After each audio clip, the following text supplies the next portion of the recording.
I think much like our alliance members across the province, physicians are absolutely frontline care providers. And I think that's become especially evident during COVID-19. And we know that gay men and queer folks in our communities face particular barriers when accessing care, which can, create disparities or really make them much more evident. Yet, I can say from personal experience, the benefits of having a primary care provider that I can be honest with and open about the sex that I'm having, about my health, like more holistically, more than just, treating symptoms. That's been really beneficial for me. And I think it's something that we would hope to see extended to all folks in our community, especially folks who experience significant barriers based on their race or ethnicity or their gender identity when accessing healthcare. For some people in our community, the doctor's office is not a safe space. I can think of my best friend when he moved to Toronto in 2014. He thought he had gonorrhea, and so he went to a walk-in clinic and was told by the provider that this walk-in clinic didn't deal with gay issues. And that was in 2015 in downtown Toronto. And I'm sure that many of us in this session today can probably recall similar stories for our friends and people we love, or even ourselves when accessing care. And so I think that's really the impetus, I would say, for the conversation we're going to have for the next hour.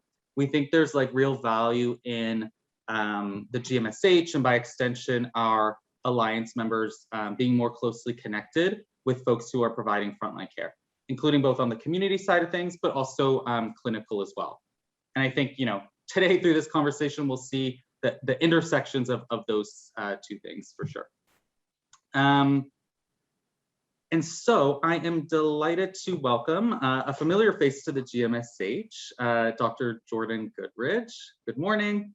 And Dr. John, who is joining us from the beautiful Windy City, from Chicago. And some of you may, be familiar with John through his very prominent social media presence, which we're going to chat about in a little bit. So good morning to you both. Good morning. Thanks for having us. Absolutely. So maybe to open things up, just if you could let us know where you work, the kinds of folks that you serve through your practice, and just a little bit about your day-to-day and the kinds of work that you do. And maybe Jordan will start with you, keeping it close to home. Yeah, sounds great. So hi everyone, I'm Jordan Goodridge. So I'm a family physician here in downtown Toronto. I work at the Sherbourne Health Centre, specifically on the LGBTQ health team. So all of my patients, with a few exceptions who kind of snuck in there, identify as LGBTQ. It's great, I've been there for the last few years. So day to day, a lot of my practice is about mental health, sexual health, substance use, as well as the kind of bread and butter family practice, blood pressure, diabetes, etc. I do a lot of HIV prevention and HIV treatment in my practice as well. So yeah, I'm really fortunate to have actually quite a varied number of topics that I get to deal with day to day. Thank you. Jonathan, how about you? So I'm originally from Hamilton, but I practice in Chicago now. Med school took me abroad and I kind of stayed here. And I work on the south side of Chicago at what's called a federally qualified health center. So our practice is geared towards patient populations that may not have as many resources as other people in the city. A large majority of our patients are undocumented immigrants or patients who don't have insurance, which in Canada you guys are not familiar with, obviously, but some people who kind of avoid the healthcare system because of fear for costs and things. And we do our best to kind of work with them and do the things we can within their means. It's pretty far removed from the typical gay LGBTQ area in Chicago, but I'm kind of trying to be a face in the city for the option of that care outside of that neighborhood, because obviously people live all over. But yeah, I kind of do full scope practice, so sexual health, mental health, chronic disease management, all those kinds of things. Absolutely. And was there like a sort of aha moment for you, or what sort of took you on your path to studying medicine and becoming a physician? I kind of always thought that I was going to be a doctor, like ever since I was really young. I've always loved science, but I initially actually thought I wanted to be a psychiatrist. So when I went to medical school, that was my plan. I've kind of always been like the go-to person for like advice in my friend circle and family. I'm the only person in my family that lives outside of Canada, and yet I'm the one that gets FaceTimed whenever somebody needs like a solution to something. And then when I went to med school, I just kind of fell in love with also the medicine side of things and not just psychiatry. And so I do a lot of mental health in my day-to-day practice, but I kind of decided that I wanted to do full scope medicine while I was studying. Mm-hmm. Yeah, I thought for the longest time that I wanted to be a teacher, and I still do. And then I recognized that in medicine, I could do a lot of teaching, which was nice. So it wasn't something that I was exposed to growing up. I'm the first person in my family to be in the medical field in general, in the healthcare field. So it was something that I kind of just found after a lot of soul searching, I guess, and thinking about what would combine my interests in science and, you know, working with people. And I went in thinking I wanted to do pediatrics, working with children.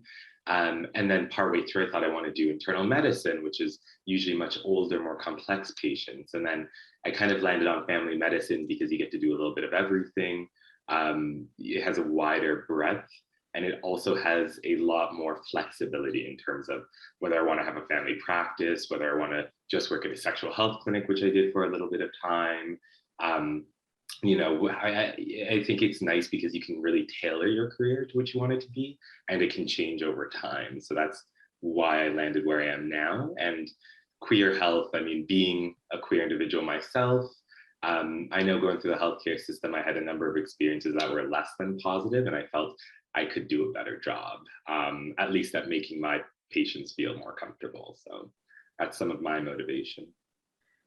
Absolutely. You know, I think similarly for our Alliance members who are, you know, working throughout the province to really improve, right, experiences of care for gay, bi, and queer guys. Jordan, you mentioned you had considered being a teacher. I think you're pretty connected to U of T School of Medicine. Mm-hmm. Do you teach currently? Yeah. So I'm the HIV week lead there. So I oversee that week in the curriculum in their second year and provide some of the lectures there. I do the odd lecture here and there, half day, so like academic things for the residents, the med students, I do as well. I do some teaching through Rainbow Health Ontario to try to provide, basically to help build competence in providers in terms of trans care when it comes to hormone prescribing, surgeries, a little bit of work through CAMH. So I have found a number of ways to do a lot of teaching, which I really like. No, and it's so important. There was a study from a few years back that looked at medical schools across the US and Canada and found that it was really only about 1 to 5 hours on average of content around LGBTQ health. And so I wonder, and I think, you know, just put this to both of you, have things changed or improved? What's your kind of current perspective on, you know, provider education and maybe where we should be headed? Yeah, I think it remains an issue for sure. I know at my residency there was minimal to really no focus on it, and I kind of took that on myself to make a change in that. And so, like in our third year of residency, we had to do a senior project. So I just kind of made it about like as much as I could LGBTQ health, because I found while I was there at our residency clinic, a lot of people weren't comfortable with talking about this kind of stuff, and they would be like, "Oh, why don't you just see Jonathan? Like, he's great at it." And I'm like, well, yeah, that's good that I'm here, but like when I leave, then what, you know? So I kind of used my time there to educate the population there about it, including like a lot of our attendings, which were lacking in knowledge in there. And so they've actually asked me to come back and like give that lecture on an every couple year cycle, just to kind of keep up the education in Michigan there. Yeah. I'd say definitely certain schools like U of T are definitely trying to include more LGBTQ specific topics and integrate it better into the curriculum. So U of T specifically has a role, the LGBTQ curriculum lead.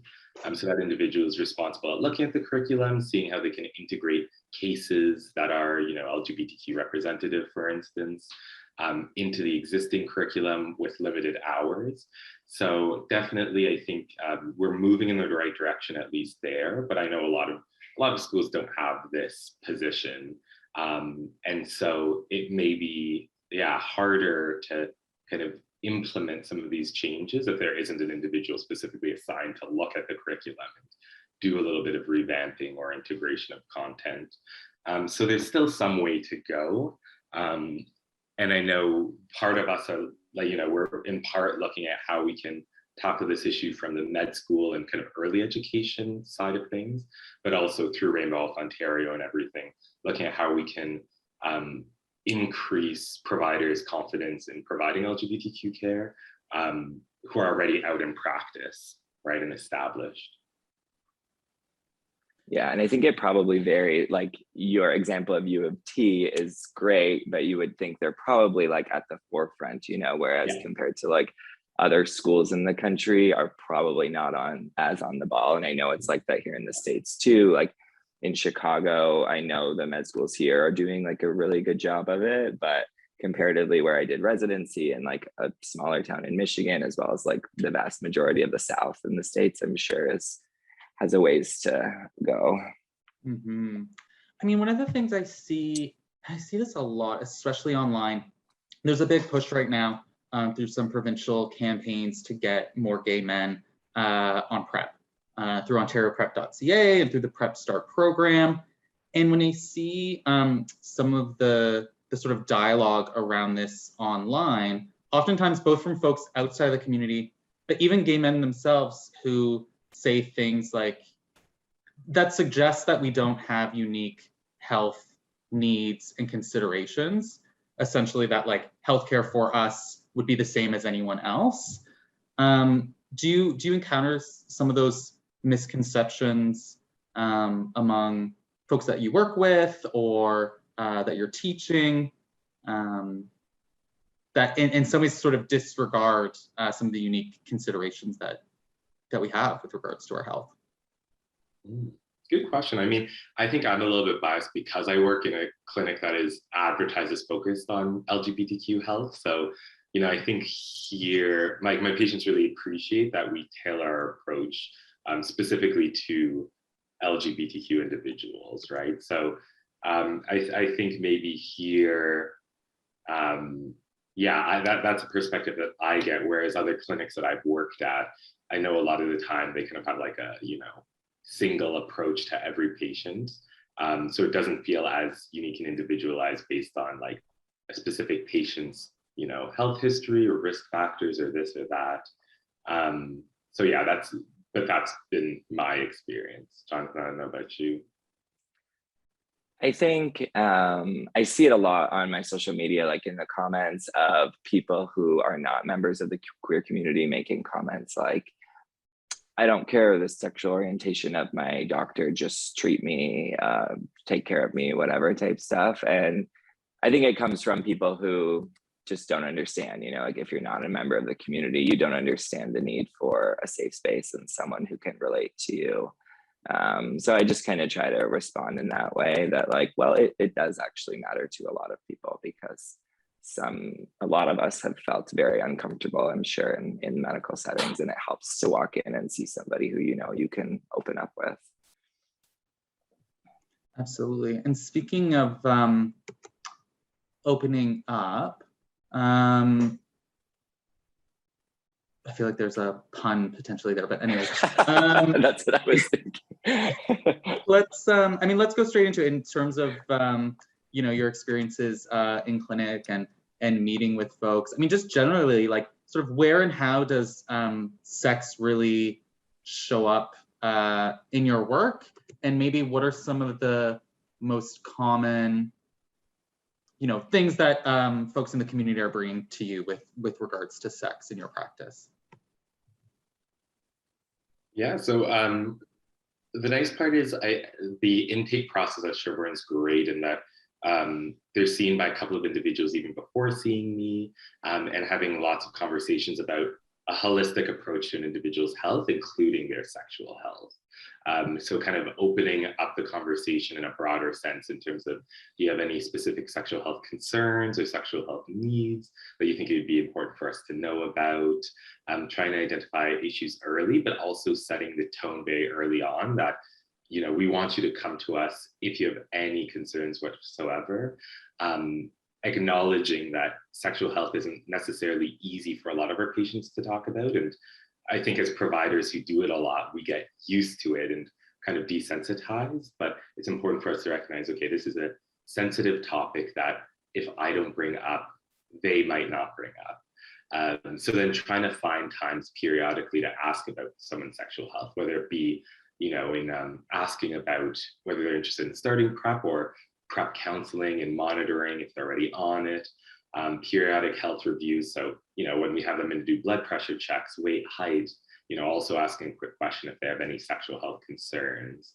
A lot of what patients will come to us with would be either concerns about or symptoms of STIs. They may not necessarily feel as comfortable or seek out care if it's more so about other sexual health concerns that they have, perhaps because they don't necessarily know whether they can talk to us about it. So I like to make it clear that, we can treat all aspects of sexual health and well-being, not just infections. That's wonderful, thank you.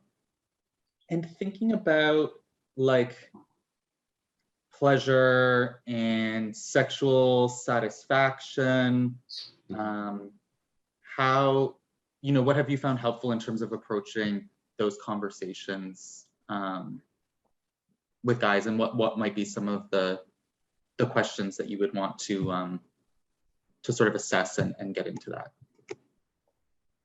Something that I use this approach for like a lot of things that people come in for, is that like asking them, like, so say they're bringing up the question of like sexual performance or something like that, and I'll say, so like, when you brought this up, how did you envision that I would help you with this? Like, when you came to this appointment, are you looking just for kind of reassurance that like this is something that happens and it's normal and it happens to a lot of us?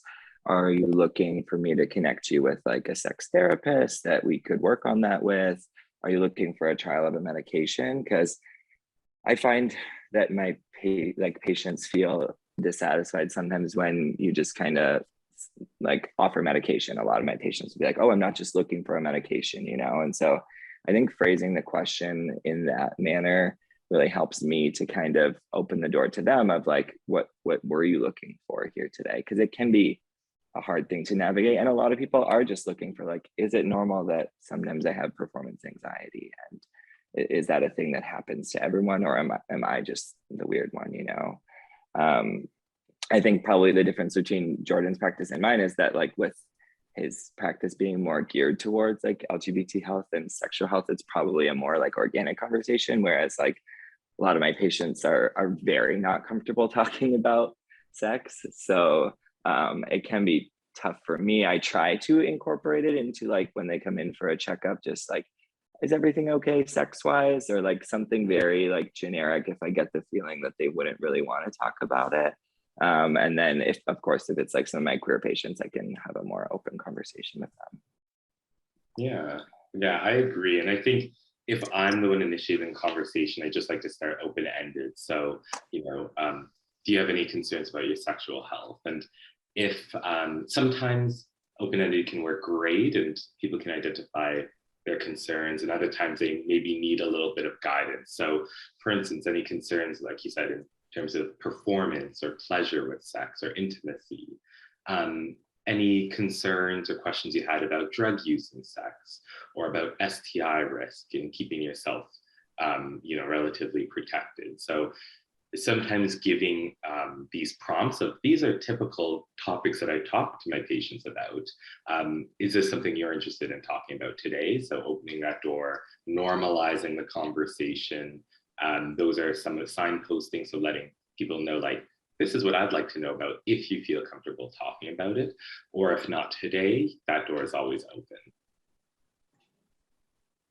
No, that's, it's so important. I mean, many of the folks we work with who are providing frontline services, they're, on Grindr, they're on the apps, they're, really based in the community providing sexual health education, and are gonna be, receiving messages from folks being concerned about, HIV, STIs, where to access PrEP, and so on. And so I think your advice around how to open up that conversation, use of open-ended questions, is really an important one.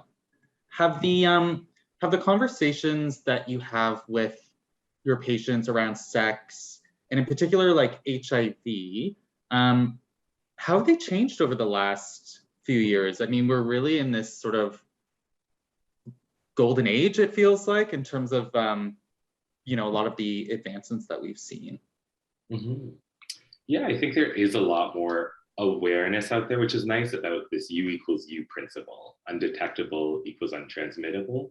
So it's great that people can now have that confidence about, if they, know that a partner is HIV positive, but taking their medications daily and is undetectable, that they have a zero risk for sexual transmission of HIV.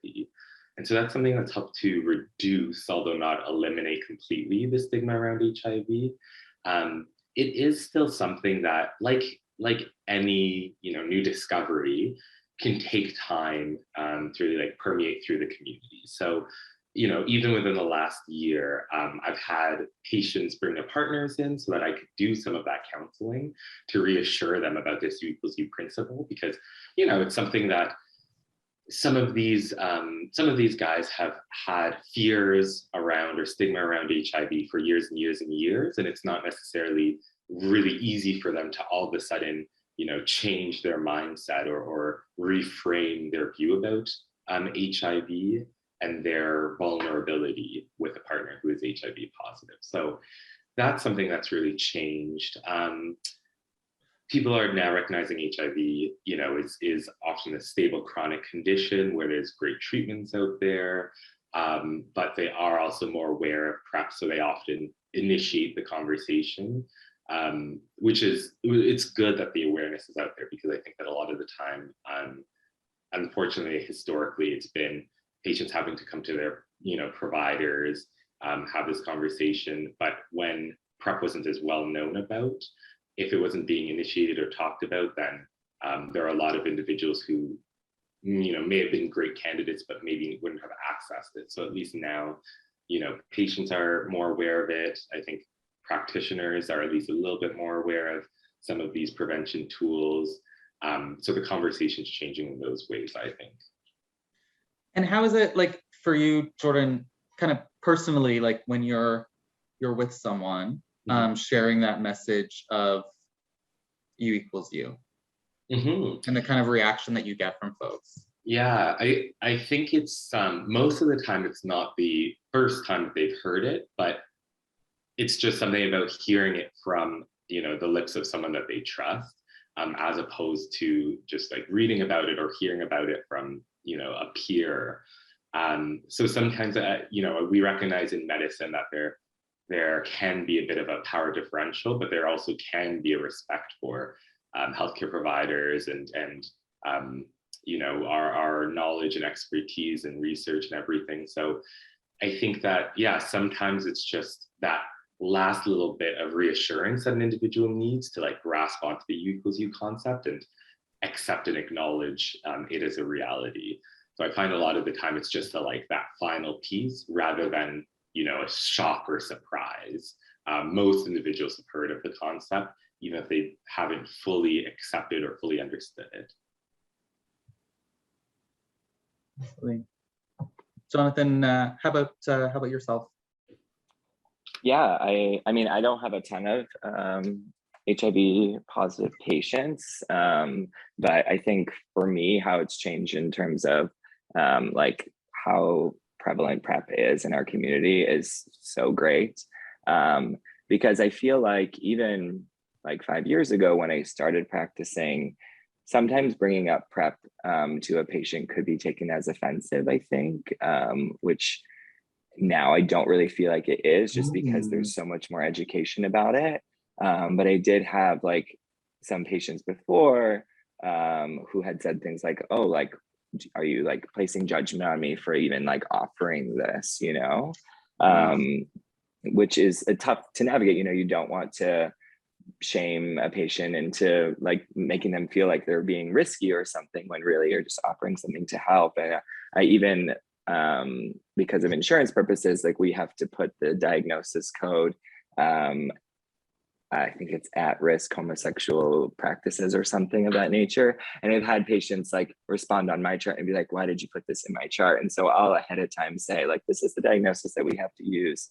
But just with how prevalent it is, with like the education even on Grindr and things like that, a lot of times when people come in, they already basically know everything there is to know about PrEP, which is great and makes my job so much easier.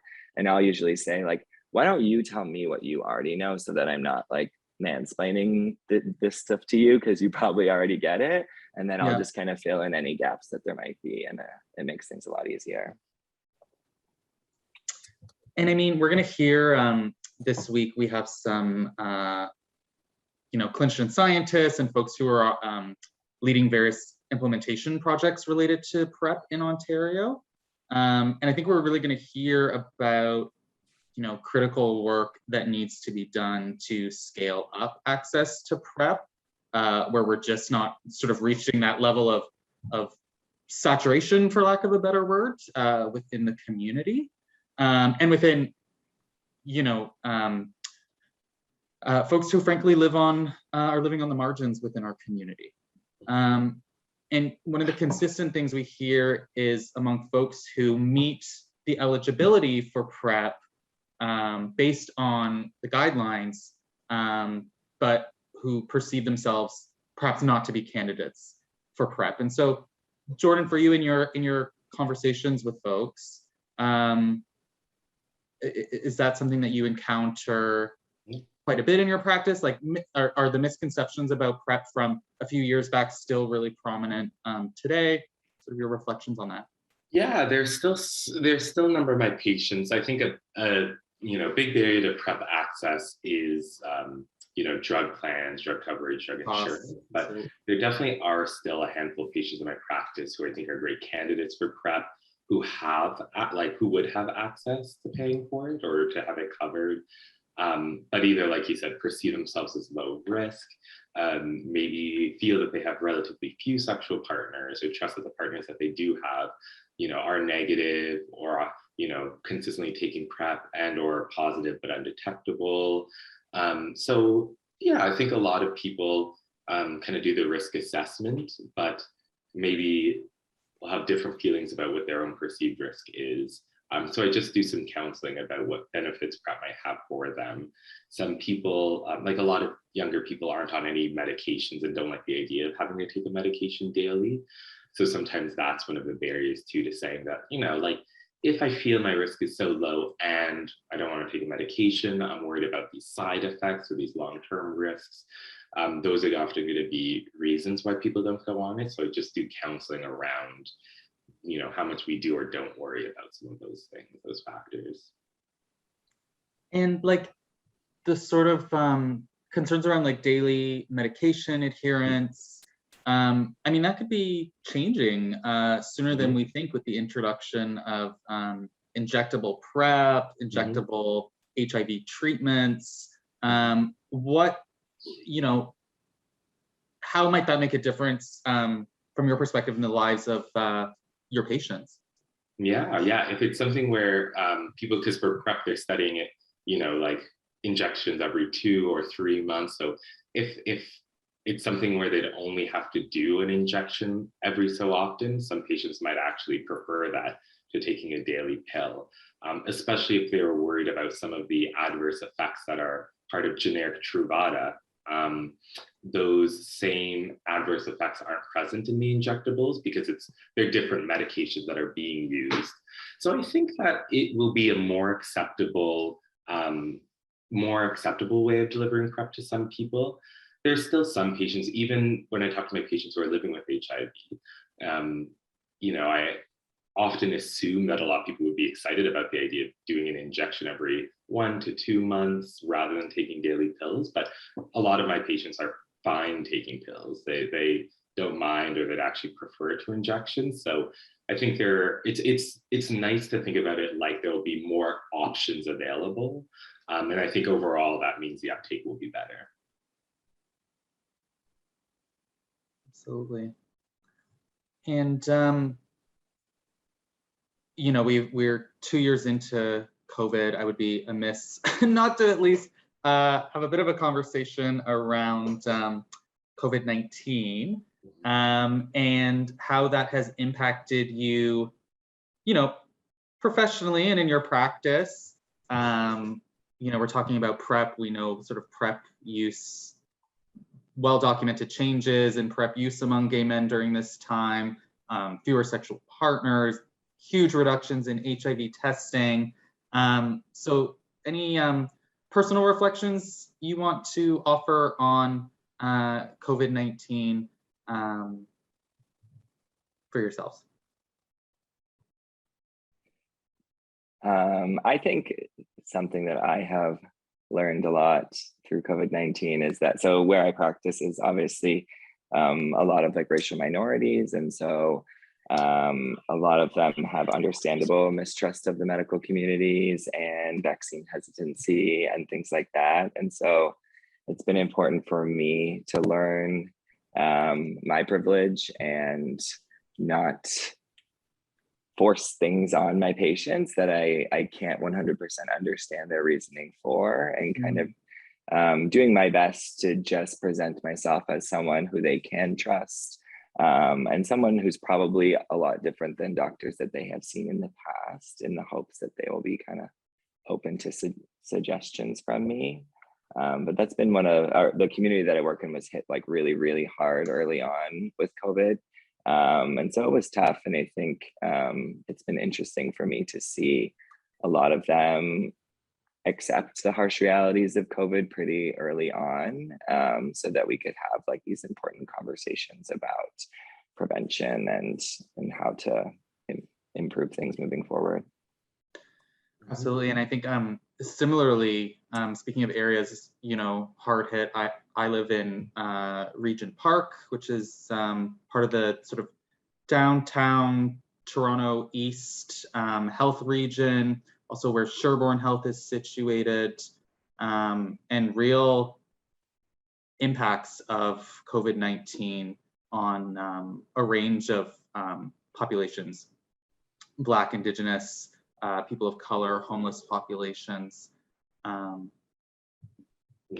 Jordan, over to you. And I think one of the things that switching to a lot of virtual care has done, I think actually has improved access for some of my patients who have more difficulty traveling all the way to the clinic right downtown Toronto. So, a lot of my patients do live a bit farther out because especially rent is expensive downtown. So actually, a lot of patients have benefited from being able to access me virtually.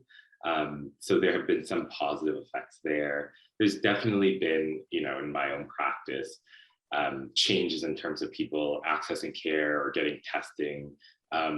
Even the swabs, unfortunately, Life Labs currently do not provide throat swabs, rectal swabs to allow patients to self-swab, and they don't do the swabs themselves. So some of my patients who maybe are farther from clinic or haven't been able to come in for one reason or another may skip the swabs and do all the other tests, which is unfortunate because we know that some of these STIs can hang out in one or multiple areas, but not others. So that's been a barrier during COVID that's gradually lightening up as numbers have been improving. But that's one thing that's decreased. So certain ways access to types of care have improved, and access to certain tests have decreased, unfortunately. And do you think like these sort of different delivery models of care, are they here to stay, do you think, in sort of post-COVID-19 normal that we keep hearing about?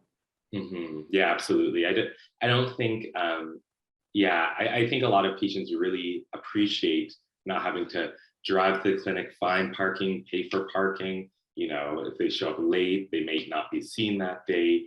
If it turns to a person can be going to work, step out for 15 minutes when the doctor calls them at a specific time, that's something that a lot of people have found preferable. And I think that, we're going to probably maintain some of that. I think it does improve certain aspects of care, but I think there are, of course, those things that need to be seen in clinic, where people need to be examined or procedures need to be done. So it won't completely replace, what we had, but I think it will complement other ways that we deliver care.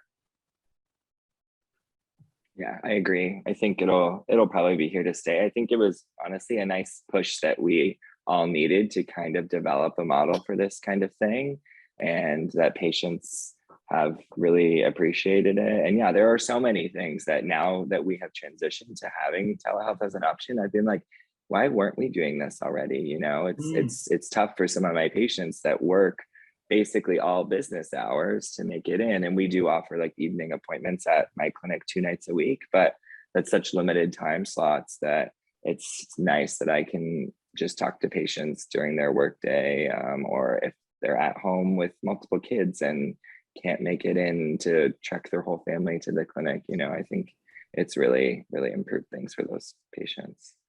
Yeah, I mean, it's incredible. Like for our Alliance members, like organizations, particularly in the northern parts of Ontario, like telemedicine was, the way of the world before COVID. And I think, the extension of that to urban centers like Toronto is a really exciting and encouraging thing. Like you say, more options for folks. One final question on COVID. What's one thing that you each did for yourselves over the last couple of years to stay well? Yeah, definitely escaping the city when I can. So friends with cottages, day trips or a few days away. Even though I haven't been able to really leave Canada, unfortunately, it's still been nice to just get out of the city or get into nature, get out of my, tiny 1-bedroom apartment downtown. That's been really, really important, and staying connected with friends. Just as an extrovert, I need that connectedness. And so any way that I could do that was important for me. Yeah, similar for me. I wasn't able to even make it to Canada for almost 1.5 years because of border restrictions. And so being able to stay connected with friends and family through Zoom and things like that has been really important. Something I have recently discovered for myself, which has been great mental health wise, is floating in like those sensory deprivation tanks, which I am newly obsessed with. Yeah, so just like this tank where it's completely black and you're in lukewarm water that has like a lot of salt in it so that you float, and it's dead silent and there's no light, and you're in there for an hour just with your thoughts. And I usually end up falling asleep, which is great. And just when I come out of it, I just feel so like recharged and restored. And it's just nice to like unplug from the world for an hour every week. I'm absolutely making a note to visit one of those places. I highly, highly recommend it. It feels great. Let's take a moment of pause and just check in with folks participating. Any questions or reflections coming up for anyone on the call, please, welcome you to unmute yourself and jump right into the conversation, or leave something in the chat. Hey, Dan, I want to ask Yeah. Jonathan a question. Sure, please go ahead, Eric. Hey, Jonathan, how are you? I'm good. How are you? Okay. I know that you know that South Chicago, the area where you think is like 90% Black, right? Yeah, Black Mexican mostly. Yeah. So when you were going there to do your practice, did you do any sort of prep to be kind of culturally safe with that neighborhood, or with the people who live in that district? It's a good question. Did you see it as a challenge? I did. I absolutely did see it as a challenge. My work did provide some degree of like cultural competency training, because I actually was more placed in that clinic unexpectedly, and I didn't know that I would be working there, and I just kind of took whatever was offered to me. But yeah, it definitely has been and continues to be a challenge for me to navigate, and I do my best to be the person that the patient needs. But yeah, I totally can understand being a white person in that setting has been a challenge for sure. And I learn with my patients every day. And I often, just like I said earlier, kind of phrase the question to them, like, how can I best help you? Because I'm not trying to project what I think is the right thing for you. And I more want to hear from you, what is the best way that I can meet your medical needs? Nice. One more thing. So if there was one thing that you believe that you have learned that would carry you through, what would that be?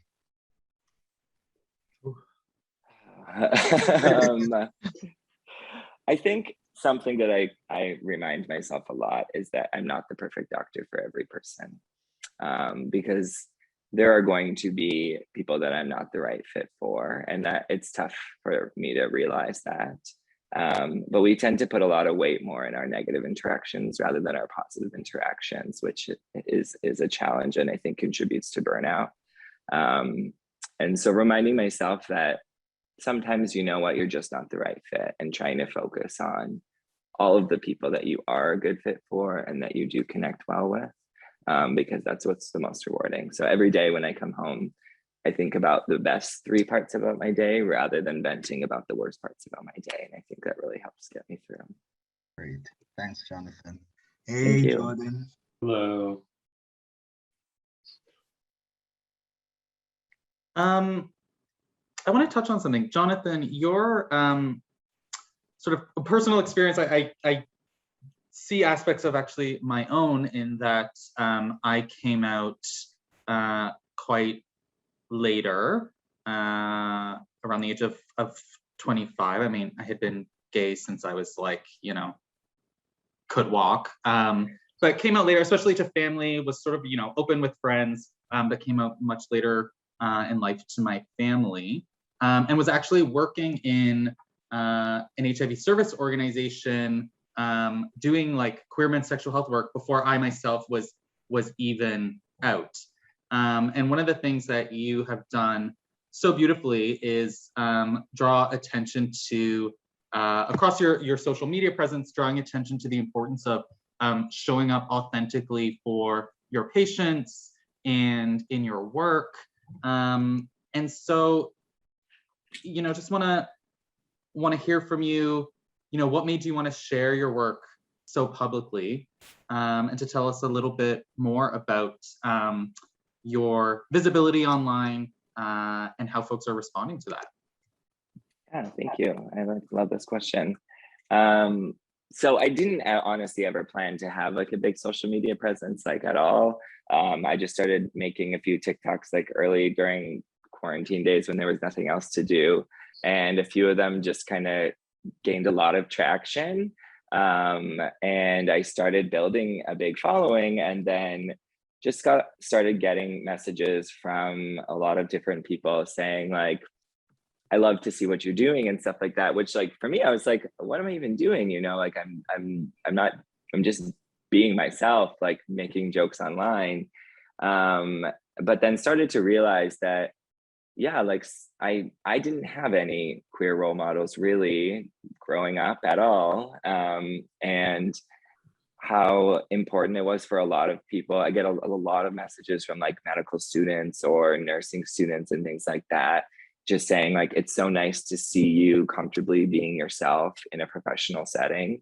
Because I think a lot of us struggle with, like, we may be fully out in our personal life and then still go back into the closet or don't feel comfortable sharing in a professional setting. And I know for everyone that it may not be safe for them to do that. But for me, it's just been so important to be able to authentically be myself. And I think it's helped build my relationships with my patients as well as with my coworkers, because they know I'm just being me and they can just be them with me. And yeah, I would hate for, I get actually one of my most common question is medical students or people applying to medical school or residency saying like, should I include something about being queer in my application? And I always respond like, I'm not going to give you that answer. I think that's an answer that you need to come up with yourself. But for me, I thought about that when I was applying for residency. And I asked myself, like, do I want to work somewhere for several years where I feel like I have to hide such an important part of myself, you know? And the answer for me was no. And I would be unhappy if I wasn't able to talk about my boyfriends or going to a drag brunch on the weekend. And we worked so hard to come out of the closet, and to have to go back in certain settings is rough, and I think really bad for mental health. And so I'm just trying to be there for people to see that it is okay to be yourself. You can still be a professional and be as gay as you want to be. I love that. I'm thinking of that, I think it's a Prozac song, "Be as gay as you want to." Yeah. And thinking too, like, absolutely. I think you had shared, Jonathan, like the workplace should not be a closet. And I think that's so powerful. I mean, I think for those of us, you know, the three of us work in urban centers, I think that makes it a lot easier. But I mean, some of our alliance members are the only, you know, people working in huge regions, you know, rural and suburban regions, trying to advance queer men's health, and the isolation that that comes with that is really intense for a lot of folks.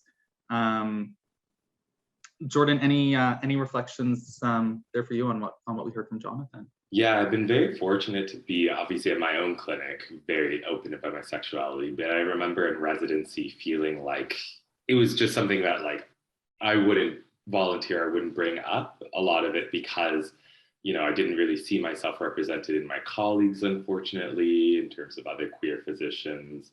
One of my best friends now is, you know, one of the only other gay men who are in my residency program in Hamilton.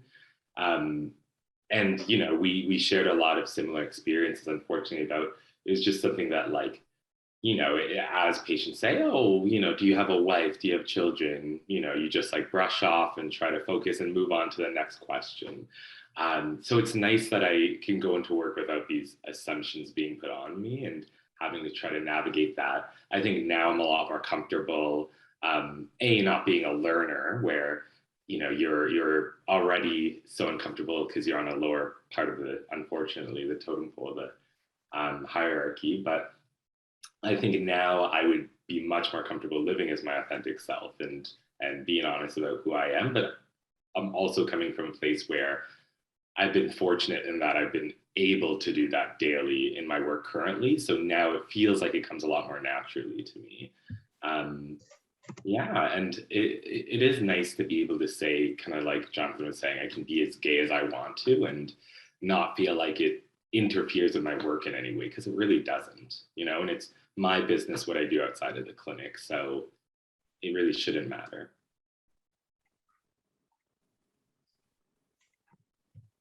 Beautiful. We have a few more minutes left. A couple of key questions I want to get to. If you are gay, bi, queer, and you are looking to access a family doctor, primary care provider, what might, what should we be asking of physicians to assess experience working with queer people, knowledge and understanding? Am I going to receive, stigmatizing care or not? Is there anything that you would advise folks, sort of like how to interview your doctor, really, I think is what I'm getting at. Mm-hmm. Yeah, I can start with that. I think we've also encouraged, like a lot of the healthcare providers, we've encouraged to advertise themselves as someone who, people who are LGBTQ friendly or competent, whether it be visual cues like having rainbow flags, in the office, let's say, or having more inclusive intake forms of different genders and sexual orientations and everything like that. And there are some resources, like in Ontario, there's a Rainbow Health Ontario directory where there's specifically people who identify as being very like LGBTQ competent or friendly. The downside is it's hard to find a family doctor in general. So sometimes, you'll just have to, you'll find whoever you find, and then, you can ask those questions outright and just saying, hopefully they initiate a lot of these conversations, but these are some of my health concerns. And I think it's important for, the care that I receive, for me to be honest about my sexual orientation, let's say, or my sexual practices. So seeing how a provider responds to it, is it the case where they think they have gonorrhea and they're told we don't deal with gay issues? That's a red flag, run the other way, right? But if it's something where a provider, even if they say, I'm maybe not the most knowledgeable about this, but I'm willing to learn, that's already a great sign. And that goes a lot longer of a way than someone who's stubborn in their practices and think they know it all anyways. Absolutely. And if someone experiences like discrimination when accessing healthcare, what sort of recourse do folks have in Ontario, especially? Yeah, I mean, they could complain to the College of Physicians and Surgeons of Ontario, so the licensing board of physicians, because discrimination is not, it's unacceptable, right? So they would absolutely be within their rights to do so. Ideally, if they could, speak to, let's say, the clinic manager and express their experiences that way and try to come up with a solution prior to that, that would be even more ideal. So if people feel comfortable doing that, most clinics will have like a route of feedback, and I think that can still go a long way in terms of identifying, like, why did this individual feel uncomfortable in this specific situation and how could it be changed in the future? Because sometimes it is just a misunderstanding rather than, malicious intent. But if an individual feels comfortable providing that feedback, it can actually go a long way for a number of other patients who this provider is caring for. Thank you. One final question. Looking ahead to a new year, what is one thing that gay men and queer people can do for our health in the coming year?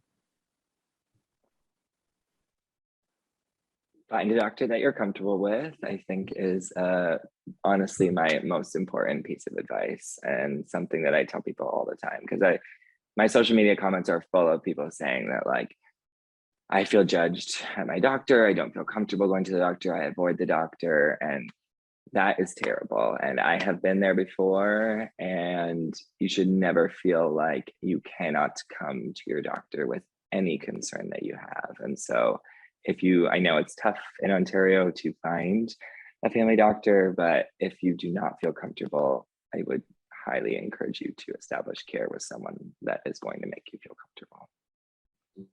Absolutely. I echo that sentiment.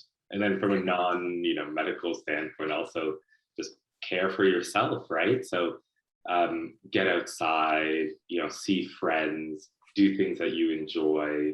All of those things are so important for mental and physical health that, have been neglected, unfortunately, for so long. Reestablishing those connections, those relationships, feeling connected to your community in whatever ways you can, I think are so important for one's health. Definitely try to do that. Absolutely. Well, I really enjoyed connecting with you both this morning. This was a nice way to start my week. I hope that folks participating got a lot out of our conversation. I think, GMSH is well served by being closely connected to providers like yourselves who are showing up for folks both in clinic and online, as is the case with you, Jonathan, in really big ways in our community.